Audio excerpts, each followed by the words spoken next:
IQ എന്ന ബ്രാൻഡിന്റെ IQ Z9X5G എന്ന പുതിയൊരു സ്മാർട്ട് ഫോൺ ഇപ്പോൾ ലോഞ്ച് ചെയ്തിട്ടുണ്ട്. ഈ ഒരു വീഡിയോയിൽ നമ്മൾ നോക്കാൻ പോകുന്നത് ഐക്യു Z9X5G എന്നുള്ള സ്മാർട്ട് ഫോണിനെ പറ്റിയിട്ടാണ്. ആദ്യം നമ്മൾ ഫീച്ചേഴ്സും കാര്യങ്ങളൊക്കെ നോക്കുകയാണെന്നുണ്ടെങ്കിൽ ഐക്യു Z9X5Gയിൽ 6.72 ഇഞ്ചിന്റെ ഫുൾ HD+ ഡിസ്പ്ലേ ആണ് വരുന്നത്.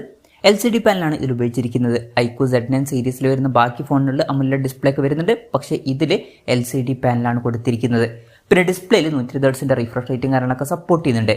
പഞ്ചോൾ ഡിസൈനും എടുത്തിട്ടുണ്ട്. പഞ്ചോൾ വരുന്ന ടോപ്പ് സെൻറ്റർ ഭാഗത്തായിട്ടാണ്. പീക്ക് ബ്രൈറ്റ്നസ് വരുന്നത് 1000 നിറ്റ്സ് ആണ്. ഈ ഒരു സ്മാർട്ട് ഫോൺ 13,800 രൂപ പ്രൈസ് റേഞ്ചിലായിട്ടാണ് വരുന്നത്. ആ ഒരു പ്രൈസ് റേഞ്ചിൽ ഈ പറഞ്ഞിട്ടുള്ള ഡിസ്പ്ലേ ഫീച്ചേഴ്സ് അത്യാവശ്യം തിരക്കേടില്ലാത്ത ഡിസ്പ്ലേ ഫീച്ചേഴ്സ് ഒക്കെ തന്നെയാണ്. പിന്നെ side mounted finger print sensor ഈ ഫോണിൽ കൊടുത്തിട്ടുണ്ട്. IP64 റേറ്റിംഗ് ഇതിൽ സപ്പോർട്ട് ചെയ്യുന്നുണ്ട്. ഈ ഒരു പ്രൈസ് റേഞ്ചിൽ അത് നല്ലൊരു IP റേറ്റിംഗ് തന്നെയാണ്. പിന്നെ ഈ ഫോണിൻ്റെ വൈറ്റ്, ഗ്രീന്, ബ്ലാക്ക് എന്നീ കളർ വേരിയൻസ് ആണ് ഇപ്പോൾ ലോഞ്ച് ചെയ്തിരിക്കുന്നത്. പ്രോസസ്സറിൻ്റെ കാര്യത്തിലോട്ട് വരികയാണെന്നുണ്ടെങ്കിൽ സ്നാപ്ഡ്രാഗൺ 6 Gen 1 എന്ന പ്രോസസ്സർ ഇതിൽ കൊടുത്തിട്ടുണ്ട്. ഈ ഒരു പ്രൈസ് റേഞ്ചിൽ ഇത് അത്യാവശ്യം നല്ലൊരു പ്രോസസ്സറൊക്കെ തന്നെയാണ്. പിന്നെ 5G സപ്പോർട്ടും കാര്യങ്ങളൊക്കെ ഇതിൽ വരുന്നുണ്ട്. ഈ ഒരു ഫോണിൻ്റെ ബേസ് വേരിയന്റിൽ 8GB റാമും 128GB ഇന്റേണലുമാണ് വരുന്നത്. 8GB റാമും 256GB ഇന്റേണലുമായിട്ട് വരുന്ന വെർഷനും അതുപോലെ തന്നെ 12GB റാമും 256GB ഇന്റേണലുമായിട്ട് വരുന്ന ഒരു വെർഷനും വരുന്നുണ്ട്. LPDDR4X റാമും UFS 2.2 സ്റ്റോറേജ് ടൈപ്പും ഇതിൽ വരുന്നുണ്ട്.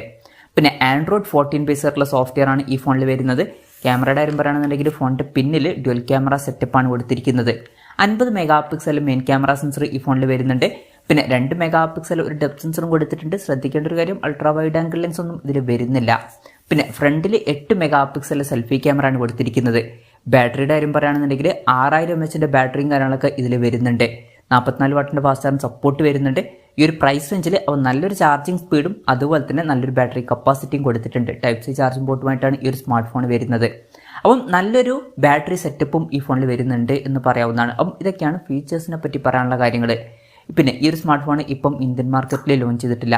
ഇപ്പോൾ ചൈനീസ് മാർക്കറ്റിലാണ് ഈ ഫോൺ ലോഞ്ച് ചെയ്തിരിക്കുന്നത്. ചൈനീസ് മാർക്കറ്റിൽ ഈ ഫോൺ ലോഞ്ച് ചെയ്തിരിക്കുന്നത് 1199 യുവാൻ എന്ന പ്രൈസിങ്ങിലാണ്. അതായത് 13,800 രൂപ പ്രൈസ് റേഞ്ചിൽ. ആ ഒരു പ്രൈസ് റേഞ്ചിൽ ഈ പറഞ്ഞിട്ടുള്ള ഫീച്ചേഴ്സ് എങ്ങനെയുണ്ടെന്ന് വെച്ചാൽ അത്യാവശ്യം നല്ല ഫീച്ചേഴ്സ് ആണ് എന്ന് തന്നെ പറയാവുന്നതാണ്. അത്യാവശ്യം തിരക്കേടില്ലാത്ത ഡിസ്പ്ലേ ഫീച്ചേഴ്സും തിരക്കേടില്ലാത്ത ഓൺ പേപ്പർ ക്യാമറ സ്പെസിഫിക്കേഷനും വരുന്നുണ്ട്. അതിൻ്റെ കൂടെ മികച്ചൊരു പ്രോസസ്സറും മികച്ച ബാറ്ററി സെറ്റപ്പും കാര്യങ്ങളൊക്കെ ഇതിൽ വരുന്നുണ്ട്. ഇന്ത്യൻ മാർക്കറ്റിൽ ഈ ഫോൺ ലോഞ്ച് ചെയ്യുമോ എന്ന് വെച്ചാൽ മിക്കവാറും ഈ ഫോൺ ഇന്ത്യൻ മാർക്കറ്റിൽ ലോഞ്ച് ചെയ്യുന്നതായിരിക്കും. പിന്നെ വേറൊരു കാര്യം കൂടി ഉണ്ട്. ഇപ്പോഴത്തെ ഇന്ത്യൻ മാർക്കറ്റിൽ വിവോ T3X5G എന്ന സ്മാർട്ട് ഫോൺ ലോഞ്ച് ചെയ്തിട്ടുണ്ടായിരുന്നു. ഈ ഒരു ഐക്യു Z9X5G എന്ന സ്മാർട്ട് ഫോൺ ആ ഒരു ഫോണിൻ്റെ ഒരു റീബ്രാൻഡഡ് വെർഷനാണ്. അപ്പം ഇന്ത്യൻ മാർക്കറ്റിൽ ഓൾറെഡി ഇതേ ഫീച്ചേഴ്സുമായിട്ട് വരുന്ന ഒരു സ്മാർട്ട് ഫോൺ വരുന്നുണ്ട്. കൂടെ ഈ ഒരു ഫോൺ കൂടി ലോഞ്ച് ചെയ്യുന്നതായിരിക്കും. പക്ഷേ ഇന്ത്യയിൽ ലോഞ്ച് ഡേറ്റും കാര്യങ്ങളൊന്നും കൺഫേം ആയിട്ടില്ല. ഇന്ത്യയിലെ ലോഞ്ച് ഡേറ്റിനെ പറ്റിയിട്ടുള്ള ന്യൂസുകളൊക്കെ വരുമ്പം അതിനെ പറ്റിയിട്ടുള്ള വീഡിയോസൊക്കെ നമ്മൾ ചെയ്യുന്നതായിരിക്കും. അതുപോലുള്ള വീഡിയോസ് കാണാൻ താല്പര്യമുണ്ടെന്നുണ്ടെങ്കിൽ ഈ ചാനൽ സബ്സ്ക്രൈബ് ചെയ്യാവുന്നതാണ്. പിന്നെ ഇന്ത്യയിലെ വിലയുടെ കാര്യം പറയുകയാണെന്നുണ്ടെങ്കിൽ വിവോ T3X5G എന്ന സ്മാർട്ട് ഫോൺ 13,500 രൂപ പ്രൈസ് റേഞ്ചിലാണ് വരുന്നത്. ഈ ഒരു ഫോണും ഇതേ ഒരു പ്രൈസ് റേഞ്ചിൽ നമുക്ക് എക്സ്പെക്ട് ചെയ്യാവുന്നതാണ്.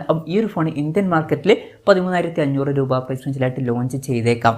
എന്തായാലും ഐക്യു Z9X5G എന്ന പുതിയൊരു സ്മാർട്ട് ഫോൺ ഇപ്പോൾ ലോഞ്ച് ചെയ്തിട്ടുണ്ട്. ഈ ഒരു ഫോണിനെ പറ്റിയിട്ടുള്ള നിങ്ങളുടെ അഭിപ്രായം ജസ്റ്റ് ഒന്ന് കമൻറ്റ് ചെയ്യുക. അതുപോലെ തന്നെ ഈ ഒരു സ്മാർട്ട് ഫോൺ ഇന്ത്യൻ മാർക്കറ്റിൽ നിങ്ങൾ ഏത് പ്രൈസിങ്ങിലാണ് എക്സ്പെക്ട് ചെയ്യുന്നത് എന്നുള്ള കാര്യം കൂടി ജസ്റ്റ് ഒന്ന് കമൻറ്റ് ചെയ്യുക.